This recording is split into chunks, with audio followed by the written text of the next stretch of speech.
Hello प्यारे बच्चों, कक्षा 4 गणित कार्य पुस्तिका पाठ 13 टैलीकरण करुणा। एक कागज को अलग अलग आकृतियों से नीचे दी गई चित्र की भांति पहला में दिया हुआ है वर्ग, दूसरा त्रिभुज, तीसरा स्टार, चौथा षष्ठभुज, पांचवा ए, छठा पे।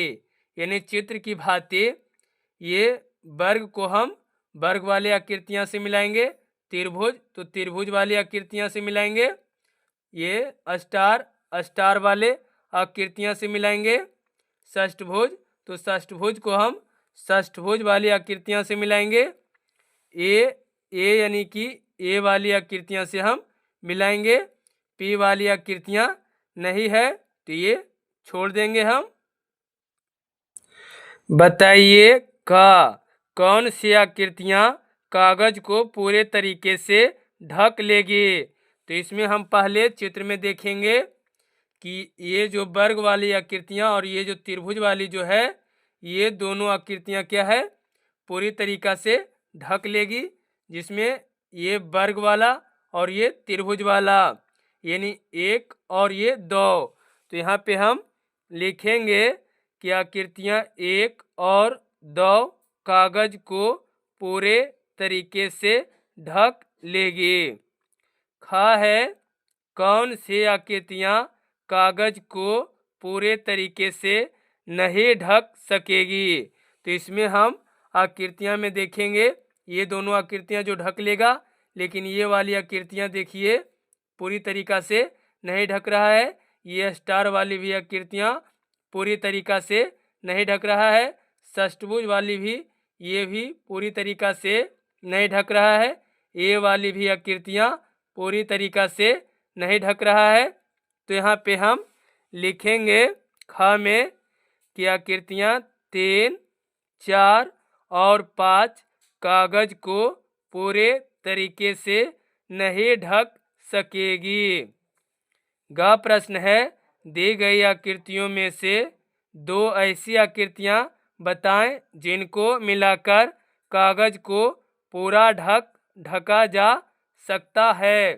यानी 2 ऐसी आकृतियां का बताइए कि जिससे कागज पूरी तरीका से ढका जा सके। तो इसमें हमने देखा है एक वर्ग ये जो है और ये दोनों आकृतियां को अगर हम मिलाएंगे तो एक कागज को पूरी तरीका से ढक लेगा, यानी कि ये वर्ग और ये त्रिभुज। तो यहाँ पे हम लिखेंगे आकृतियां 1 और 2 जिनको मिलाकर कागज को पूरा ढका जा सकता है। प्रश्न भोला कुछ टाइल्स खरीदना चाहता है जिससे वह अपने घर की आयताकार जमीन को पूरी तरह से ढक सके। नीचे दिए गए टाइल्स को देखकर बताइए कि भोला को कौन सा टाइल्स खरीदना चाहिए। ये वृत्त वाला भाग जो है ये खाली हो जाता है, ये जो टाइल्स है ये पूरी तरीका से ढक रहा है, तो इस पे हम टिक लगा देंगे। में ये वाला टाइल्स अगर लगाएगा तो पूरी तरीका से नहीं ढकेगा, ये वाला भी टाइल्स पूरी तरीका से नहीं ढकेगा। अगला है दी गई चित्रों का प्रयोग करके बताइए कि कौन कौन सी आकृतियाँ यानी आकृति ग्रिड पेपर को पूरा ढक सकेगी। यानी ग्रिड पेपर जो होता है इसे ग्रिड पेपर बोला जा रहा है, और ये कौन कौन सी आकृतियां हैं जो पूरी तरीका से इसे ढक लेगा। तो इसमें देखेंगे कि ये जो ए वाली आकृति है, आकृति जो है ये पूरी तरीका से ढक लेगा। जैसे हम स्केल से भी मापकर जैसे 0 से ये मापेंगे तो यहाँ पे आ रहा है, उसी प्रकार यहाँ से अगर हम मापेंगे तो ये 3 तक का भाग आ रहा है, उसी प्रकार ये भी आ रहा है। लेकिन ये बी वाला मापेंगे तो ये देखिए 0 से यहाँ तक आता है, लेकिन ये वाला भाग पूरा 0 से 1 तक है, इससे नहीं होगा। इससे भी मापेंगे तो ये भी भाग छोटा है, यानी ए वाला आकृति होगा, ये बी वाला आकृति नहीं होगा, सी वाले भी आकृति नहीं होगा। डी वाला को अगर हम मापेंगे 1 से 2 तक आता है, यानी यहाँ से यहाँ तक, इसमें हम मापेंगे कहीं से भी माप ले, पहले यहाँ से तो ये वाली भी आकृतियाँ हो रहा है, यानी कि डी वाली भी आकृतियाँ ग्रिड पेपर को पूरा ढक सकेगी। लेकिन ई वाली आकृतियाँ पहले नापेंगे तो ये 2.5 सेंटीमीटर हो रहा है, लेकिन यहाँ पे पूरी तरीक़ा से 2.5 सेंटीमीटर नहीं हो रहा है। तो ये वाली भी आकृतियाँ जो है ग्रिड पेपर को पूरा तरीक़ा से नहीं ढकेगा। नीचे हम लिख सकते हैं कि दी गई चित्रों में ए और डी आकृति ग्रिड पेपर को पूरा ढक सकेगी। ये दो ही आकृतियाँ यानी ए और डी जो है ये पूरी तरीक़ा से ढक सकेगी। अगला प्रश्न पहला दिया है कि दिए गए उदाहरणों को ग्रिड पेपर पर बनाइए। ये जो दिया हुआ है इससे हम ग्रिड पेपर बोलते हैं। ये जो आकृतियाँ दिया हुआ है इस पर हमने बनाया, ये वाला आकृतियाँ यहाँ पे हमने बनाया, ये वाली आकृतियाँ हमने यहाँ पे बनाया, ये पत्ते का आकृतियाँ हमने यहाँ पे बनाया, ये पेंसिल का आकृतियाँ हमने यहाँ पे बनाया, ये चक्का का आकृतियाँ हमने यहाँ पे बनाया। इसी प्रकार ग्रिड पेपर पर आप भी बना लीजिएगा। अगला प्रश्न दूसरा है, एक फर्श पर 86 टाइल्स लगाए जा सकते हैं। यानी एक जो फर्श है उस पे टोटल 46 टाइल्सें लगाए जा सकते हैं। यदि रवि ने 50 टाइल्स लगाए हैं तो बताइए। यानी एक फर्श में 86 टाइल्स लगाए जा सकते हैं और रवि नाम का एक जो लड़का है वे 50 टाइल्स लगा लिया है, तो बताइए का दूसरा का प्रश्न है उसे और कितनी टाइल्स लगानी बाकी है। तो उसे लगाने के लिए टोटल 86 है, उसमें लगा लिया है 50। तब अगर हम 86 में से 50 को घटाएंगे तो 6 में से 0 जाएगा तो 6, 8 में से 5 जाएगा तो बचेगा 3 यानी 36।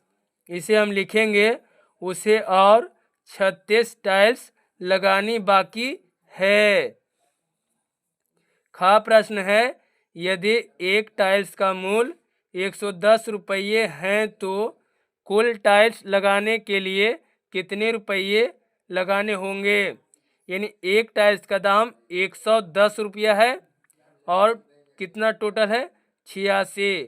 तो 110 गुने 86 अगर हम करेंगे तो 0 को हम 6 से गुना करेंगे तो 0, 6 एकम 6, 6 एकम 6, 0 को 8 से गुना करेंगे 0, 8 को 1 से करेंगे तो 8, 8 को 1 से करेंगे तो 8।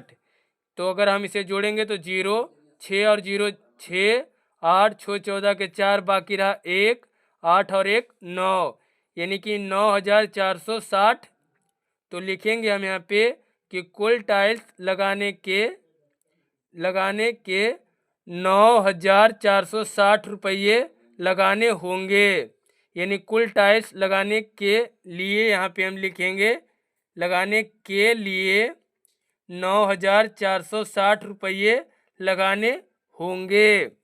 दूसरा का गा है, यदि रवि ने 9900 रुपये लगाता है तो बताइए उसने कुल कितने टाइल्स खरीदे होंगे। तो लिखेंगे यहाँ पे 110 रुपये मूल बराबर एक टाइल्स, यानी एक टाइल्स का मूल 110 रुपया है तो इसलिए 1 रुपये मूल बराबर 1/110 टाइल्स। इसलिए 9900 रुपये मूल बराबर 1/110 गुने कितना हो गया 9900। ये 0 को हम काट देंगे और एक गरनमा 99 हो गया, 1 0 बचा तो यहाँ पे 1 0 लिखेंगे यानी 90। तो नीचे लिखेंगे कि कुल 90 टाइल्स खरीदे होंगे। हमें पूछ रहा था कि कुल कितने टाइल्स खरीदे होंगे, तो कुल 90 टाइल्स खरीदे होंगे। ये चैप्टर हो गया समाप्त प्यारे बच्चों। अगर वीडियो आपको अच्छी लगी हो तो वीडियो को लाइक शेयर सब्सक्राइब जरूर करें। इसके लिए आपको बहुत बहुत धन्यवाद।